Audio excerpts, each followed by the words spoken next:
ከክርስትና ተጋድሎች አንዱ ትግሃ ሌሊት ይባላል። ሌሊቱን ተግቶ ከእግዚአብሔር ጋር ማሳለፍ፣ እግዚአብሔርን ሲያስቡ ማደር። ተዘከርኩ በሌሊት ስመከ አይደል ያለው ቅዱስ ዳዊት። አቤቱ በሌሊት ስምህን አሰብ።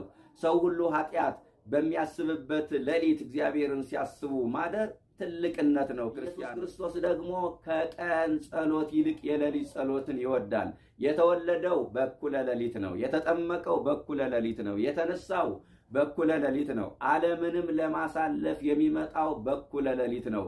ከቀን ጸሎት ከቀን ምስጋና ይልቅ ኢየሱስ ክርስቶስ የሌሊትን ጸሎትና ምስጋና የዳዊትን መዝሙር ሌሊት መጸለይ ይገባል ይላሉ አባቶቻችን። ወይኩን ፍድፋድ የጸሎት ሌሊተ ወመዓልተ መዝሙረ ዳዊት። በቀንና በሌሊት አብዝተው የሚጸልዩ ጸሎት የዳዊት መዝሙር ይሁን። አንዳንዶቹ ሌሊት ያሳዘኑትን ጌታ ቀን ሊፈልጉት ይመጣል። በጨለማ ያሳዘኑትን ጌታ በብርሃን ሊያስደስቱት ይፈልጋሉ። ቀን ሌላ ሌሊት። ጥምቀት በትምህርት ስትመሰረት የመጀመሪያው የአይን ምስክር ኒቆዲሞስ ነው።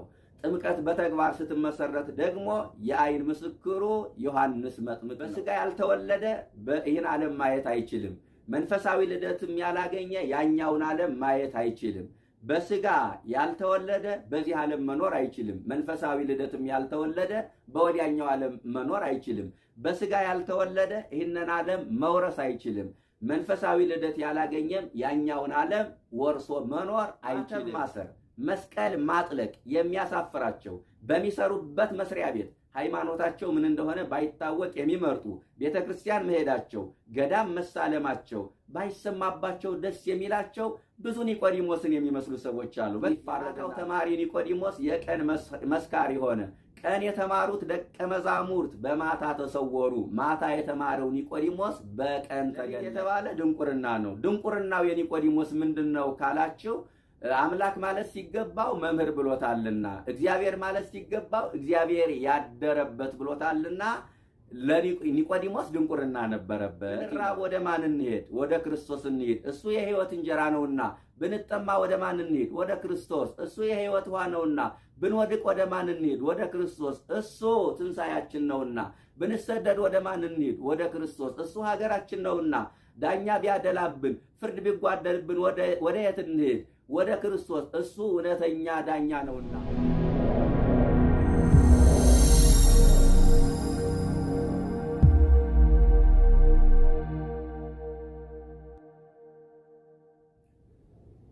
በስመ አብ ወወልድ ወመንፈስ ቅዱስ አሃዱ አምላክ አሜን። የእግዚአብሔር ልጆች፣ የመብርሃን ባለሟሎች፣ የቅዱሳን አባቶቻችን ወዳጆች እንደምን አላችሁ?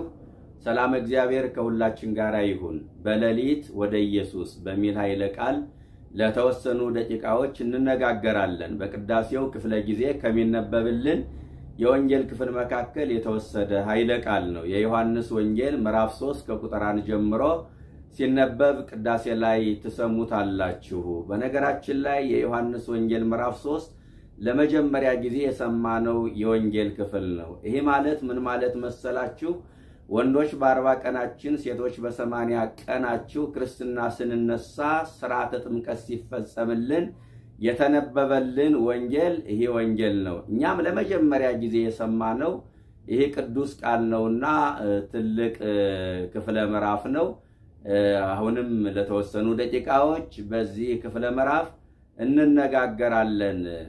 በሌሊት ወደ ኢየሱስ የመጣው ኒቆዲሞስ በመባል ይታወቃል። 7ኛው ሳምንት ኒቆዲሞስ ይባላል። እያንዳንዱ ሳምንታት የራሳቸው የሆነ ታሪክና ስያሜ እንዳላቸው ስንማር ቆይተናል።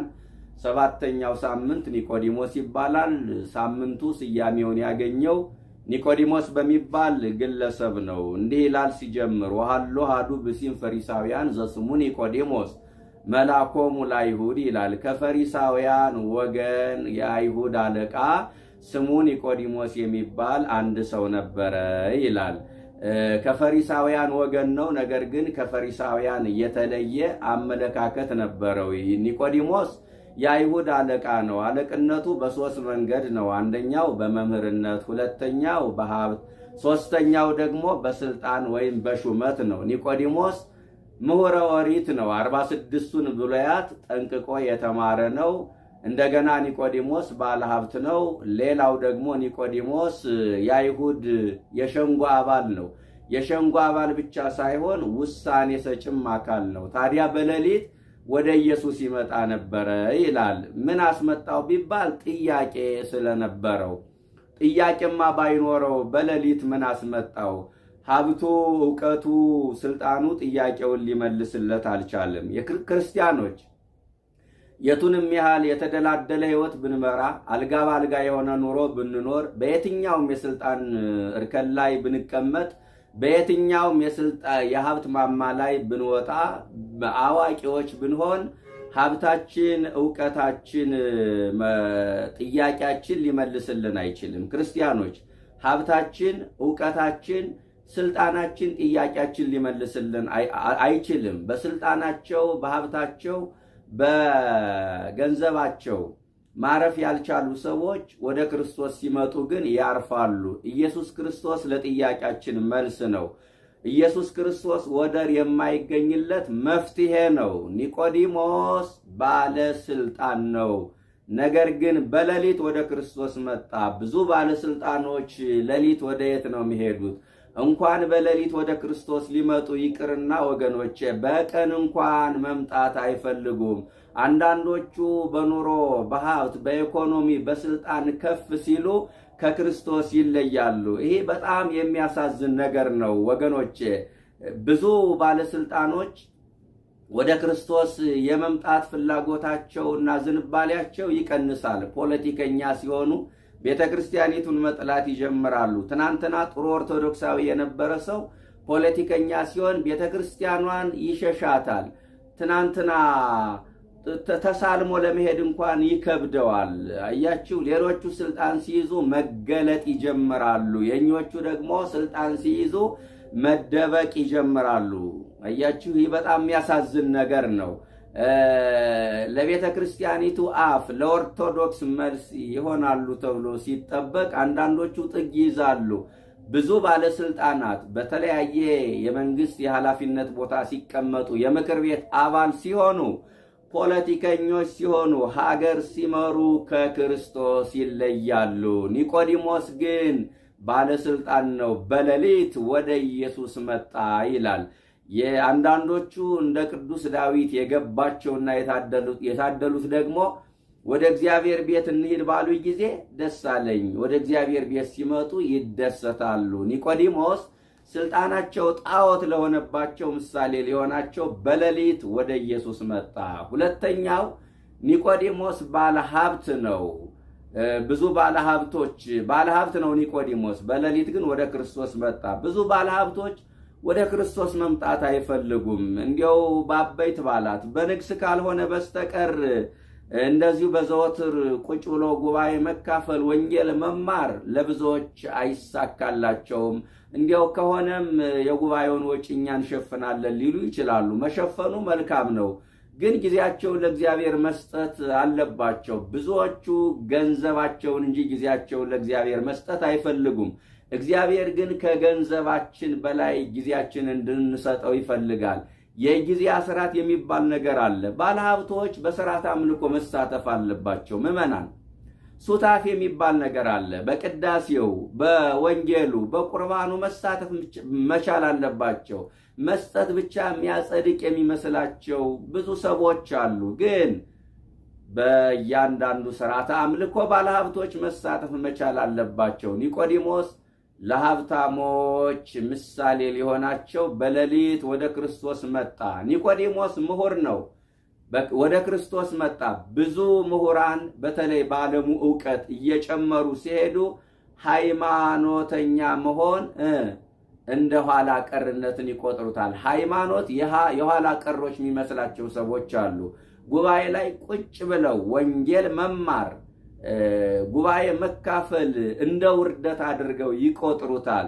ኒቆዲሞስ ግን ዕውቀቱ ፈተና ሳይሆንበት በሌሊት ወደ ኢየሱስ ክርስቶስ መጣ። በእውነት ኒቆዲሞስ ለነዚህ ሦስት አካላት አስተማሪ ሆኖ ቀርቧል። ሊፈራረድባቸው፣ ሊያስተምራቸው ምሳሌ ሆኖ ኒቆዲሞስ ቀርቦላችኋል። የተዋህዶ ልጆች ይህንን ማስተዋል ይገባል። እንዴ ሀብት አለን፣ ሀብታችን ስራ እያሉ ንግድ እያሉ ከኪዳኑ ለተለዩ፣ ከቅዳሴው ለተለዩ፣ ከቤተ ክርስቲያን ለተለዩ ባለሀብቶች ኒቆዲሞስ ምሳሌያቸው ነው። አውቄዋለሁ፣ ተምሬዋለሁ፣ መስራት ነው ያቃተኝ ለሚሉ ምሁራን ኒቆዲሞስ ምሳሌ ሊሆናቸው በሌሊት ወደ ክርስቶስ መጣ። እንዲሁም ደግሞ ጠዋት ቢሮ ገባለሁ፣ ቀን ባለ ጉዳይ ያስተናግዳለሁ፣ ስራ ይበዛብኛል፣ ማታም አምሽቼ ነው ወደ ቤት የምገባ፣ ጊዜ የለኝም ለሚሉ ባለስልጣኖችም ጊዜያቸውን ሰውተው ወደ ክርስቶስ መምጣት እንዳለባቸው ኒቆዲሞስ በሌሊት ወደ ክርስቶስ መጣ ይላል። ብዙዎቹ በሌሊት የት ነው የሚሄዱት? እውነት ለመናገር ሌሊት እኮ ቀን ተዘግተው የሚውሉ ሌሊት ወንጀል የሚፈጸምባቸው ኃጢአት የሚሰራባቸው ቦታዎች እኮ አሉ ወገኖቼ።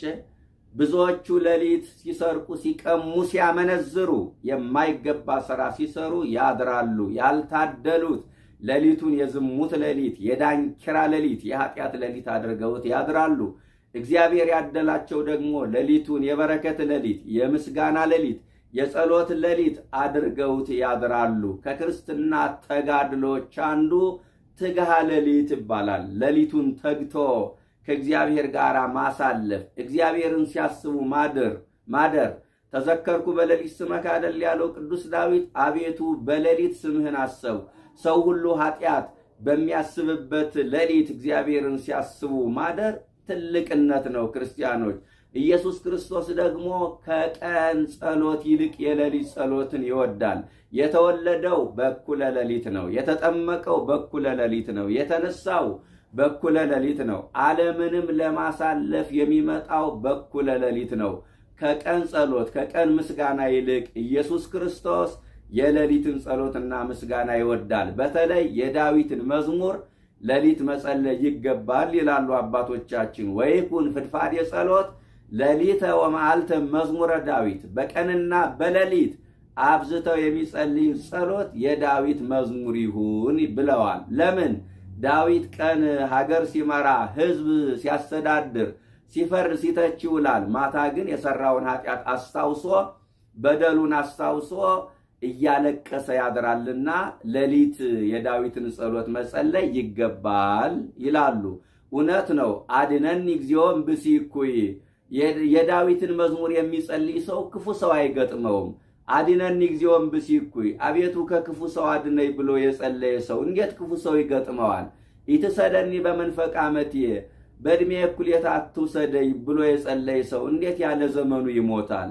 አቤቱ በማታ አትቅሰፈኝ ብሎ የጸለየ ሰው እንዴት ያለ ጊዜው ይቀሰፋል? ስለዚህ የዳዊትን መዝሙር ሌሊት መጸለይ ይገባል ይላሉ አባቶቻችን። እና ከክርስትና ተጋድሎች አንዱ፣ ከክርስትና መለኪያዎች አንዱ ሌሊት ከእግዚአብሔር ጋር ማሳለፍ ነው። ሌሊቱን የያዕቆብ ሌሊት አድርጎ ማለፍ ይገባል።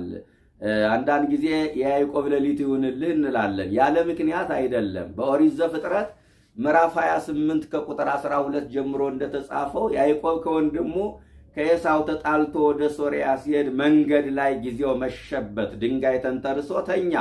በተንተራሳት ድንጋይ ላይ የወርቅ መሰላል ተተክላ በመሰላላ ጫፍ ላይ ዙፋን ተዘርግቶባት በዙፋኗ ላይ ንጉሱ ተቀምጦባት መላእክቱ ሲወጡባት ሲወርዱባት ያዕቆብ በራእይ አይቷል። የያዕቆብ ሌሊት ይሁንልህ ማለት በጎውን እያየህ እደር ማለት እኮ ነው። ኃጢአትን ሳይሆን ክፋትን ሳይሆን መልካሙን እያየህ ደጉን እያየህ እደር። እመቤታችን እያየህ እደር ማለት እኮ ነው። መሰላሏ ድንግል ማርያም አይደለች? ድንግል ማርያምን በህልም ማየት እኮ መታደል ነው። ብፁዕ ዘርኤኪ በህልሙ፣ አንቺን በህልሙ ያየ የታደለ ነው አይደል ሚላት? መላእክትን እያየህ እደር ማለት ነው። ስለዚህ ሌሊቱን የያዕቆብ ሌሊት አድርጎ ማደር እንዴት ደስ ይላል መሰላችሁ። በሌሊት ወደ ኢየሱስ መጣ።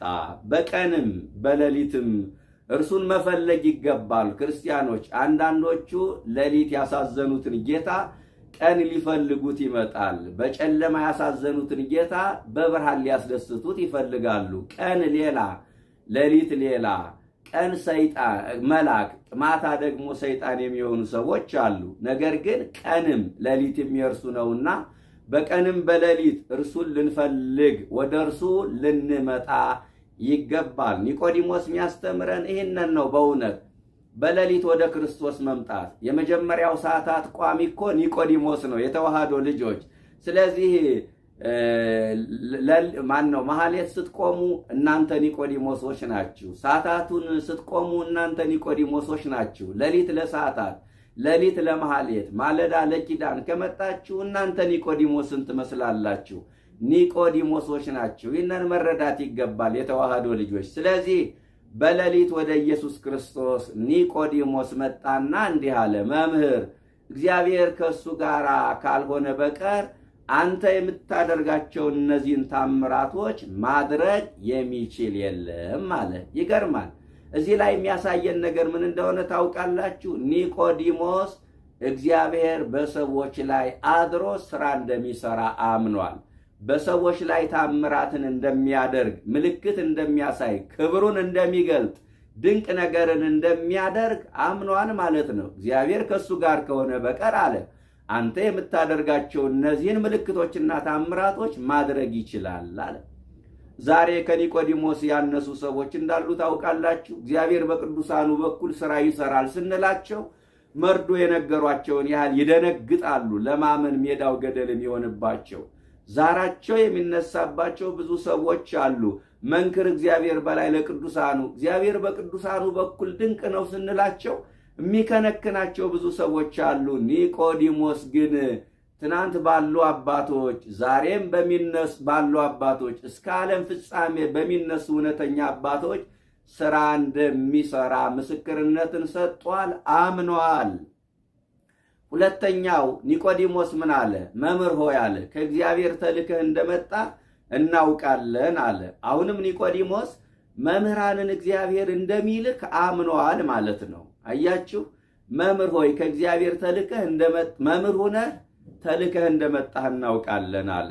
መምህራን ከእግዚአብሔር እንደሚላኩ አምኗል። ነቢያትን የላከ እግዚአብሔር ነው። ሐዋርያትን የላከ እግዚአብሔር ነው። ሊቃውንቱን የላከ እግዚአብሔር ነው። ዛሬም በየጊዜው ሊቃውንቱን ወደ ሕዝቡ የሚልክ እግዚአብሔር ነው። ይህ ደግሞ የቸርነቱ ውጤት ነው፣ የፍቅሩ መግለጫ ነው። እግዚአብሔር ሕዝቡን እንዳልረሳው እንዳልዘነጋው ያሳያል። አንድ ነገር ግን ልንገራችሁ፣ በሚላኩ መምህራን መጠቀም ግን አለብን። በሚላኩ መምህራን መጠቀም የኛ ድርሻ ነው። መምህራን ማይላኩበት ጊዜ ይመጣል። ክርስቲያኖች የእግዚአብሔር ቃል እንደ እንጀራ የምንራብበት ጊዜ ይመጣል። በትንቢተ አሞጽ ምዕራፍ 8 ቁጥር 11 ላይ አመጽ ረሃበ እክል ወጽማማይ፣ ረሃቡን ጥሙን አመጣለሁ። አኮ ረሃበ እክል ወጽማማይ፣ ረሃብ ያልኳችሁ የእንጀራ መራብ አይደለም። ውሃም ያልኳችሁ የውሃ መጠማት አይደለም። ዳይሙም ሰሚያ ቃል እግዚአብሔር፣ ሰው የእግዚአብሔርን ቃል ከመስማት ይራባል፣ የእግዚአብሔርን ቃል ከመስማት ይጠማል ይላል። ዛሬ የሰለቸን የእግዚአብሔር ቃል ነገ እንደ እንጀራ የምንራብበት ጊዜ ይመጣል። ዛሬ የሰለቸን የእግዚአብሔር ቃል ነገ እንደ ውሃ የምንጠማበት ጊዜ ይመጣልና በእውነት በሚላኩ መምህራን መጠቀም ያስፈልጋል። ዛሬም ስሙኝ የሚሉ በርካታ መምህራን አሉ። ኒቆዲሞስ መምህራንን እንደሚልክ አምኗል። ሌላው ኒቆዲሞስ ከእግዚአብሔር ተልከህ እንደመጣህ እናውቃለን አለ። ኢየሱስ ክርስቶስን የእግዚአብሔር መልእክተኛ እንጂ እግዚአብሔር እንደሆነ አድርጎ አላመነም። የኒቆዲሞስ ስህተቱ እዚህ ጋር ነው። እንደ ናትናኤል አንተ የእግዚአብሔር ልጅ ነህ ብሎ አልመጣም። ታስታውሳላችሁ፣ ናትናኤል ወደ ክርስቶስ ሲመጣ ፊልጶስ ሳይጠራ ከበለስ በታች አየሁህ አለው። በዚህን ጊዜ ናትናኤል እጁን ሰጠ። በእውነት አንተ የእስራኤል ንጉሥ የእግዚአብሔርም ልጅ ነህ አለ። ኒቆዲሞስ ግን ቀስ በቀስ ነው እምነቱ ያደገው፣ አምላኩን ያወቀው። ስለዚህ ኢየሱስ ክርስቶስን እግዚአብሔር ሳይሆን የእግዚአብሔር መልእክተኛ አድርጎ ነው ያመነና የተቀበለ። ኢየሱስ ክርስቶስ ግን ከእግዚአብሔር አብ የተላከ እግዚአብሔር እንጂ መልእክተኛ አልነበረም። እግዚአብሔር የሚለው የሦስቱ ስም ነው። የአብ የወልድ የመንፈስ ቅዱስ ማለት ነው። የእያንዳንዳቸው መጠሪያ ይሆናል። አሁን የኢየሱስ ክርስቶስ መጠሪያ ሲሆን በዮሐንስ ወንጌል ምዕራፍ 1 ከቁጥር 1 ጀምሮ በመጀመሪያ ቃል ነበረ፣ ቃልም በእግዚአብሔር ዘንድ ነበረ፣ ቃልም እግዚአብሔር ነበረ ይላል። በመጀመሪያ ቃል ነበረ ብሎ ቅድምናውን ዘላለማዊነቱን ተናገረ። መጀመሪያ የሌለው መጀመሪያነቱን፣ መጨረሻ የሌለው መጨረሻነቱን፣ ጥንታዊነቱን፣ ዘላለማዊነቱን ተናገረ። ቃል በእግዚአብሔር ዘንድ ነበረ ብሎ ደግሞ ከአብና ከመንፈስ ቅዱስ ጋር ያለውን ኅብረትና ህልውና ተናገረ። ቃልም እግዚአብሔር ነበረ ብሎ እግዚአብሔር ቃል እግዚአብሔር መሆኑን ነገረን። ያ ቃል ሥጋ ሆነ ይላል። ስለዚህ ያ ቃል ሥጋ ሆነ ማለት እግዚአብሔር ሰው ሆነ ማለት ነው። ኢየሱስ ክርስቶስ እግዚአብሔር ነው እንጂ የእግዚአብሔር መልእክተኛ አይደለም። ኒቆዲሞስ እንዲያው በቱርፋቱ በጽድቁ በመልካም ሥራ ከሚመሳሰል አይነት ሰው ጋር አድርጎ ነው ኢየሱስ ክርስቶስን ያቀረበው። ስለዚህ ከእግዚአብሔር ተልከህ እንደመጣህ እናውቃለን አለ። በዚህም ጊዜ ጌታችን ኢየሱስ ክርስቶስ ምን አለው? እውነት እውነት እልሃለሁ ዳግመኛ ያልተወለደ ሰው ሁሉ ከውሃና ማን ነው ሰው ዳግመኛ ያልተወለደ የእግዚአብሔርን መንግሥት ሰው ሁሉ ካልተወለደ የእግዚአብሔርን መንግሥት ሊያይ አይችልም አለው። እዚህ ላይ ምን ሊያስተምረን እንደሆነ ገብቷቸዋል የተዋህዶ ልጆች። ኒቆዲሞስ በትምህርቱ ተደንቋል፣ በመምህርነቱ ተደንቋል፣ በታምራቱ ተደንቋል። ኢየሱስ ክርስቶስ ዳግመኛ ያልተወለደ የእግዚአብሔርን መንግሥት ሊያይ አይችልም ሲለው ምን ማለቱ መሰላችሁ? ትምህርት በማድነቅ መምህር በማድነቅ ታምር በማድነቅ መዳን አይቻልም። መዳን የሚቻለው ዳግም በመወለድ ነው አለ። ዛሬም እንዲሁ ታምራትና መምህር በማድነቅ የሚድኑ የሚመስላቸው ሰዎች አሉ። ታምር አድናቂዎችም ታምር አድራጊዎችም መዳን አይችሉም። እስመ ገቢረ ታምራት ወመንክራት ኢይክል አድኅኖም ኩነኔ ገሃነም። ታምር ማድረግ ከገሃነመ እሳት አያድንም። ለምን መሰላችሁ? ታምር ብቻውን የጽድቅና የቅድስና ማረጋገጫና መስፈርት ሊሆን አይችልም። እውነተኛ አባቶች ታምር እንደሚያደርጉ ሐሰተኞችም ታምራት ያደርጋሉና፣ ስለዚህ ታምር በማድነቅ ትምህርት በማድነቅ መምህር በማድነቅ መዳን አይቻልም። መዳን የሚቻለው ዳግም በመወለድ ነው ብሎ ስለ ምስጢረ ጥምቀት ሊያስረዳውና ሊያስተምረው ፈለገ። ይገርማል። ስለ ምስጢረ ጥምቀት በነገራችን ላይ ታላላቅ ምስጢራትን እግዚአብሔር ለጥቂት ሰዎች ነው የተናገረ። ለሕዝብ አውጥቶ አልተናገረም። ምስጢር መሸከም ለሚችሉ ለባለሟሎቹ ነው የተናገረ። መቼም ምስጢር የሚነገረው ለልብ ወዳጅ ነው፣ ለቅርብ ወዳጅ ነው፣ ለሁሉም ሰው አይነገርም። ስለዚህ እግዚአብሔር ታላላቅ ምስጢራትን ለጥቂት ሰዎች ነው እግዚአብሔር የተናገረው። ለምሳሌ ምስጢረ መንግሥቱን በታቦር ተራራ ለያዕቆብ ለዮሐንስ ለጴጥሮስ ገለጠ። ነገረ ምጽአቱን ለአራቱ ደቀ መዛሙርት ገለጠ። ምስጢረ ቁርባንን ደግሞ ለሐዋርያት ገለጠ። ምስጢረ ጥምቀትን ደግሞ ለኒቆዲሞስ ብቻ አስተማረ። ጥምቀት በትምህርት ስትመሰረት የመጀመሪያው የአይን ምስክር ኒቆዲሞስ ነው። ጥምቀት በተግባር ስትመሰረት ደግሞ የአይን ምስክሩ ዮሐንስ መጥምቅ ነው። ስለዚህ ስለ ዳግም ጥምቀት ሊያስተምረው ፈለገና ሰው ዳግመኛ ካልተወለደ የእግዚአብሔርን መንግሥት ማየት አይችልም፣ እንኳን መውረስ ማየት እንኳን አይችልም አለው። በዚህን ጊዜ ኒቆዲሞስ እንዲያው ከሊቅ የማይጠበቅ የሚመስል ንግግር ተናገረ። ሰው ከሸመገለ ካደገ በኋላ እንዴት ሊወለድ ይችላል? ሁለተኛ ወደ እናቱ ማኅፀን ገብቶ ይወለድ ዘንድ እንዴት ይችላል አለው። አሁን ኒቆዲሞስ በጣም ትምህርቱ እየረቀቀውና እየከበደው መጣ። ኢየሱስ ክርስቶስም ከሚያውቀው ጠቅሶ አላስተማረውም። ብሉዩን እየጠቀሰ ኦሪቱን እየጠቀሰ ሊያስተምረው አልፈለገም። ጠንከርና ለየት ያለ ምክንያቱም እሱ ምሁረ ኦሪት ነዋ። ስለዚህ እሱን የሚመጥን ትምህርት ነው ለኒቆዲሞስ ያስተማረው። ስለ ዳግም ልደት ብሉይ ኪዳን ላይ ስለ ዳግም ልደት እሱ አልተማረም፣ ሰምቶም አያውቅም። ለዚህ ነው ከበደውና ረቀቀውና ኒቆዲሞስ ሰው ከሸመገለ በኋላ ወደ እናቱ ማኅፀን ገብቶ እንዴት መወለድ ይችላል አለ። መቼም ሰው በባህሪው ያላየውን ያልሰማውን እንዲሁም ደግሞ ያላየውን ማየት ይፈልጋል፣ ያልሰማውን መስማት ይፈልጋል፣ ያላወቀውን ማወቅ ይፈልጋል፣ አዲስ ነገር ማግኘት፣ ማወቅ፣ መስማት ይፈልጋል። ለዚህ ነው ኢየሱስ ክርስቶስ አዲስ ትምህርት አስተማረው። ስለ ጥምቀት ስለ ምስጢረ ጥምቀት ኒቆዲሞስ ሰምቶም ተምሮም አያውቅም እና ሰው ከውሃ ዳግመኛ ካልተወለደ የእግዚአብሔርን መንግሥት ሊያይ አይችልም ሲለው ኒቆዲሞስ ሰው ከሸመገለና ካደገ በኋላ እንዴት ወደ እናቱ ማኅፀን ገብቶ ሊወለድ ይችላል አለው። ከዛ ኢየሱስ ክርስቶስ ለኒቆዲሞስ ግልጽ ሊያደርግለት ሞከረ። ምን አለው? ሰው ከውሃና ከመንፈስ ካልተወለደ በቀር የእግዚአብሔርን መንግሥት መውረስ አይችልም ብሎ በውሃ መጠመቃችን አስተማረ። ከመንፈስ ብሎ ደግሞ ከመንፈስ ቅዱስ እንደምንወለድ ነገረን። ከእናት ከአባት በስጋ ከእናት ከአባት እንደምንወለድ መንፈሳዊው ልደትም የምንወለደው ከውሃና ከመንፈስ ነው። ነገር ግን ከውሃና ከመንፈስ ብንወለድም የመንፈስ ቅዱስ ልጆች እንባላለን እንጂ የውሃ ልጆች አንባልም። ለምን ቢባል የምንከብረው በውሃው ሳይሆን በመንፈስ ቅዱስ ነውና። ኢየሱስ ክርስቶስ ጥምቀትን በውሃ ያደረገበት የራሱ የሆነ ምክንያት አለው። ጥምቀትን በውሃ ያደረገበት ምክንያት አለው። የምናየው ውሃ በአካላችን ሲፈስ የማናየው መንፈስ ቅዱስ በእኛ ላይ እንደሚያድርብን ለመግለጥ ነው። የጸጋ መንፈስ ቅዱስ በእኛ ላይ መፍሰስ በሚፈሰው ውሃ እንድንረዳው ነው። ልክ ውሃ ከራስ ፀጉራችን እስከ እግር ጥፍራችን ድረስ እንደሚፈስ የጸጋ መንፈስ ቅዱስም በእኛ ላይ እንደሚፈስ በእኛ ላይ ተትረፍርፎ እንደሚያድር ለማሳየት የተጠቀመበት ቃል ነው። ስለዚህ ሰው ከውሃና ከመንፈስ ካልተወለደ በቀር የእግዚአብሔርን መንግሥት መውረስ አይችልም። በስጋ ያልተወለደ ይህን ዓለም ማየት አይችልም። መንፈሳዊ ልደትም ያላገኘ ያኛውን ዓለም ማየት አይችልም። በስጋ ያልተወለደ በዚህ ዓለም መኖር አይችልም። መንፈሳዊ ልደትም ያልተወለደ በወዲያኛው ዓለም መኖር አይችልም። በስጋ ያልተወለደ ይህንን ዓለም መውረስ አይችልም።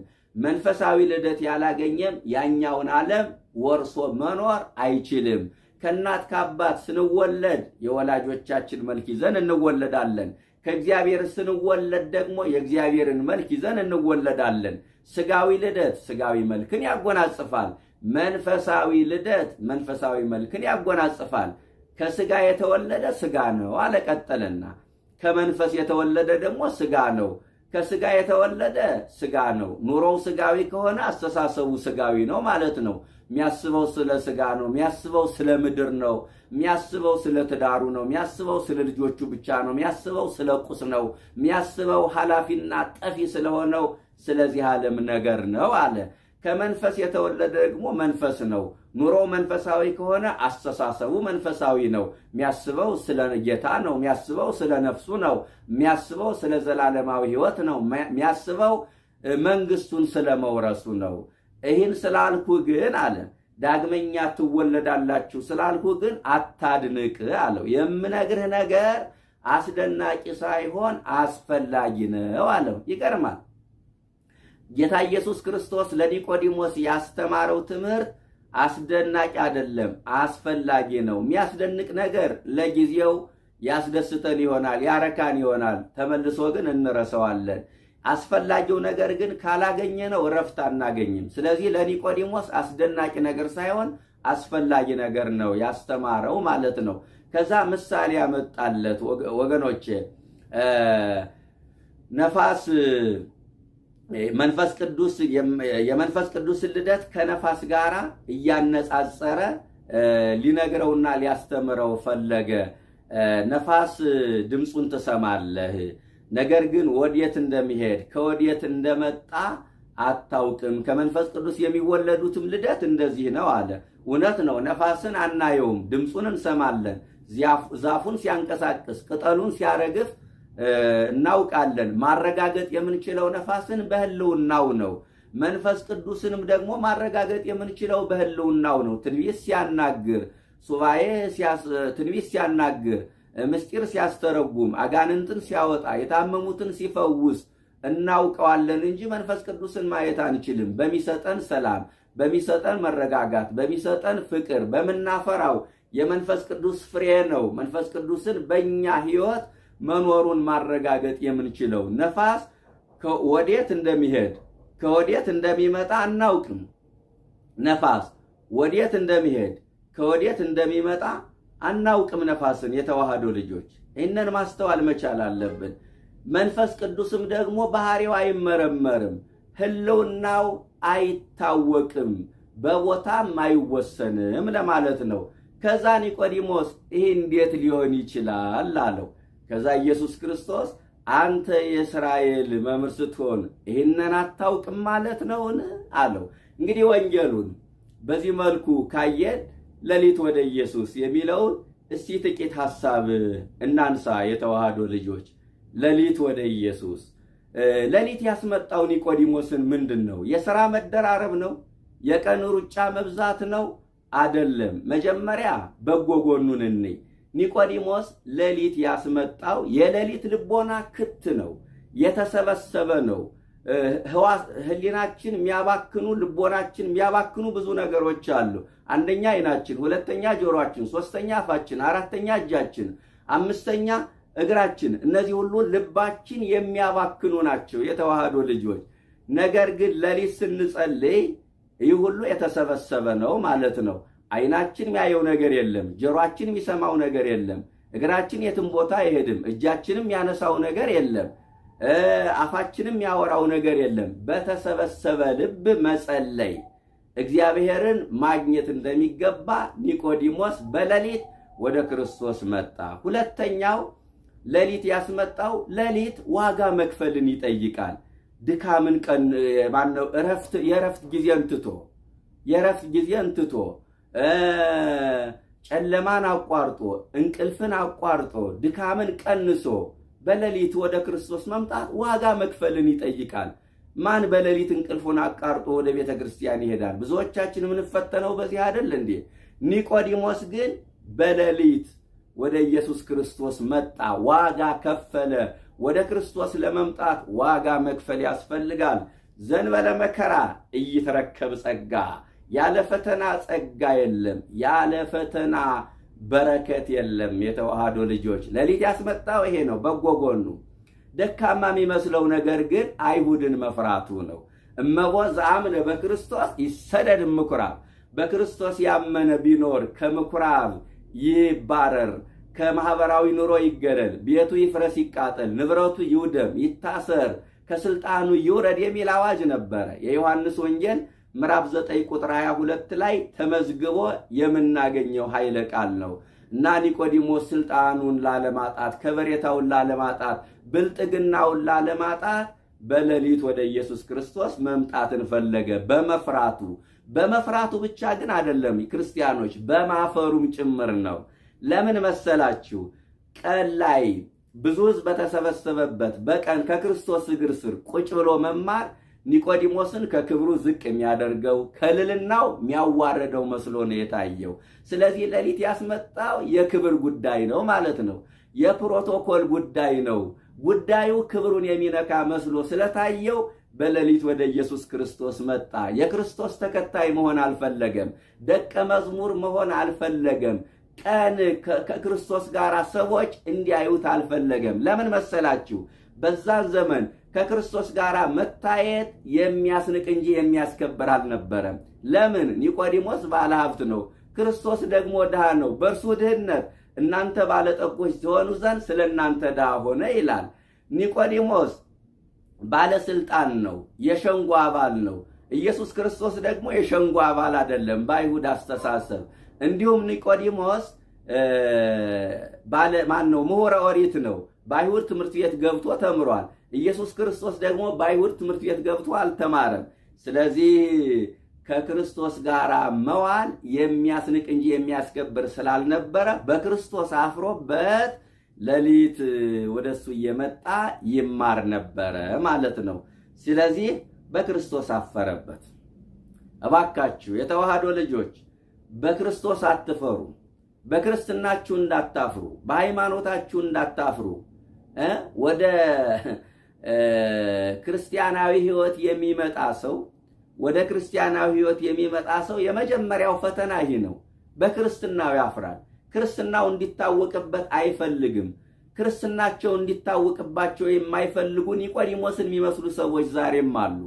ማተብ ማሰር፣ መስቀል ማጥለቅ የሚያሳፍራቸው፣ በሚሰሩበት መስሪያ ቤት ሃይማኖታቸው ምን እንደሆነ ባይታወቅ የሚመርጡ ቤተ ክርስቲያን መሄዳቸው፣ ገዳም መሳለማቸው ባይሰማባቸው ደስ የሚላቸው ብዙ ኒቆዲሞስን የሚመስሉ ሰዎች አሉ። በክርስትናቸው የሚያፍሩ በቤተ ክርስቲያን ከማያምኑ ሰዎች ጋር ሲያልፉ ተሳልመው ለማለፍ የሚከብዳቸው ኋላ ቀር እንዳይባሉ፣ ፋራ እንዳይባሉ።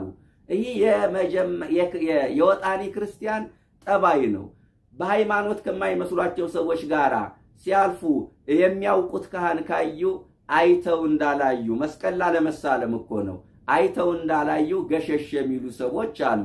በማይጾሙ ሰዎች መካከል ጾመኛ ነኝ ለማለት የሚያፍሩ ብዙ ሰዎች አሉ። በሃይማኖት ከማይመስሏቸው ሰዎች ጋር ግሮሰሪ ውስጥ ገብተው ስመ እግዚአብሔር ጠርተው አማትበው በስማም ብለው አቡነ ዘበሰማያት ደግመው ለመመገብ የሚያፍሩ ሰዎች አሉ። የጀማሪ ክርስቲያን ጠባይ ነው ይሄ።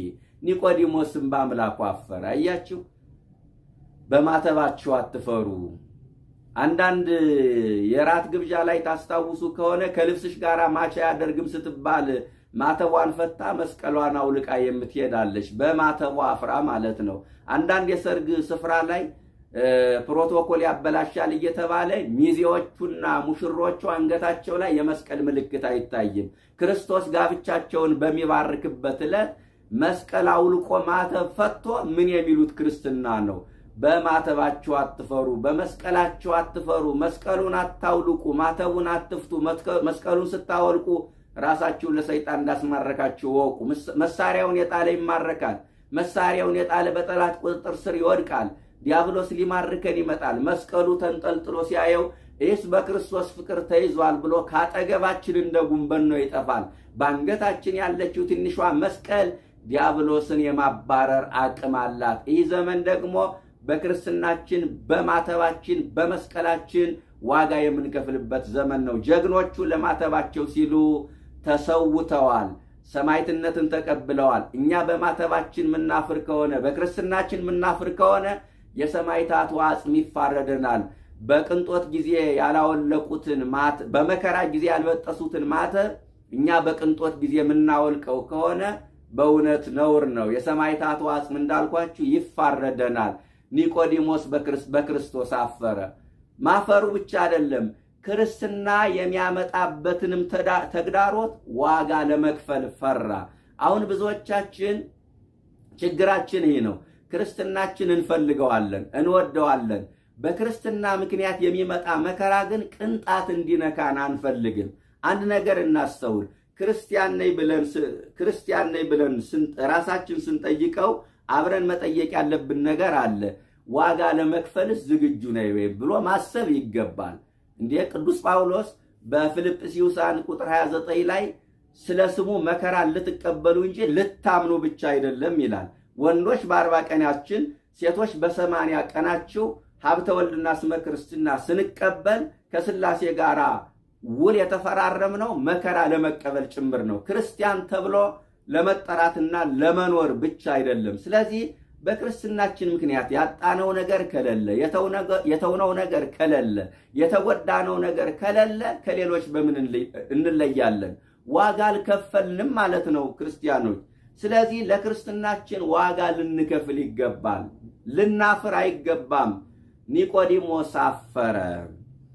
የሚገርማችሁ ነገር ግን ልጠቅልለው፣ የኒቆዲሞስ መንፈሳዊ ሕይወት ቀስ በቀስ እያደገና እየበረታ መጣ። ክርስትና እንደዚህ አይደለ? ክርስትና ወጣኒነት፣ ማዕከላዊነት፣ ፍጹምነት የሚባል ነገር አለ። መጀመሪያ ሕፃን ልጅ ዳዴ ይላል፣ ከዚያ ይቆማል፣ ከዚያ ይራመዳል፣ ከዚያ ይሮጣል፣ ከዚያ መዝለል ይጀምራል። ክርስትናም እንደዚሁ ነው። ቀስ በቀስ ነው እድገቱ። መንፈሳዊ እድገት ቀስ በቀስ ነው። ያ ፈራ ተባይል የነበረ ኒቆዲሞስ፣ በሌሊት ወደ ጌታ መጥቶ ይማር የነበረ ኒቆዲሞስ፣ የእርሱ ተከታይ መሆን ያልፈለገ ኒቆዲሞስ፣ የክርስቶስ ደቀ መዝሙር መባል ያልፈለገው ኒቆዲሞስ መንፈሳዊ ሕይወቱ በረታና የክርስትና ሕይወቱ አደገና በጭንቅ ሰዓት ደቀ መዛሙርቱ ጥለውት ሲጠፉ እሱ መስቀሉ ስር ተገኘ። ይገርማል። ኒቆዲሞስ የማታው ተማሪ ኒቆዲሞስ የቀን መስካሪ ሆነ። ቀን የተማሩት ደቀ መዛሙርት በማታ ተሰወሩ። ማታ የተማረው ኒቆዲሞስ በቀን ተገለጠ። በግልጽና በቀን የተማሩት ደቀ መዛሙርቱ ጥለውት ሸሹ። በማታ የተማረው ኒቆዲሞስ ከእውነት ጋር መፋጠጥ ጀመረ።